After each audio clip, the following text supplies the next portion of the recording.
Till death do us part, a big promise. That is why some people get a prenuptial agreement. Also, we call it a prenup. In case it doesn't work out, the agreement breaks down who gets what before the marriage even starts. Allison Gormley has What's the Deal?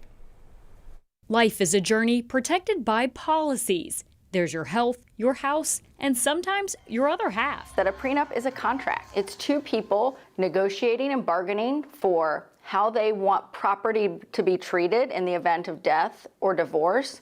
Jenny Hughes practices family law. She said she's doing double or triple the number of prenups compared to a decade ago. I generally see most people wanting a prenup for things like second marriages, when they're wanting to maybe protect or carve out property for children from prior relationships. Hughes describes Indiana as a one-pot state.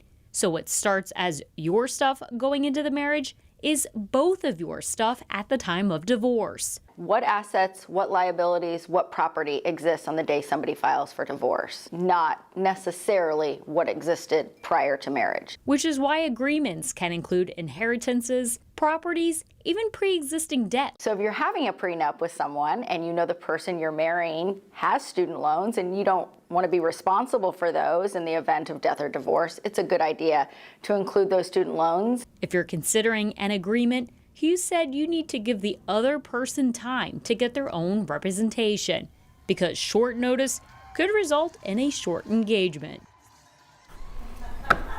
Okay, clearly we're already chatting back here because I mean it's just not something that you hope is going to happen or think is going to happen. Hopefully you're getting married and you don't think it's going to happen.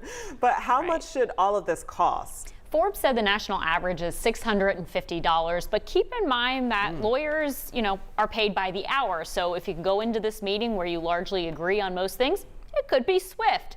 However, if you just surprise somebody with paperwork, that could probably add up. A lot of billable hours right there. Exactly. Okay. So All right, be on Allison. the same page. That's the key. Oh man. Thanks as always.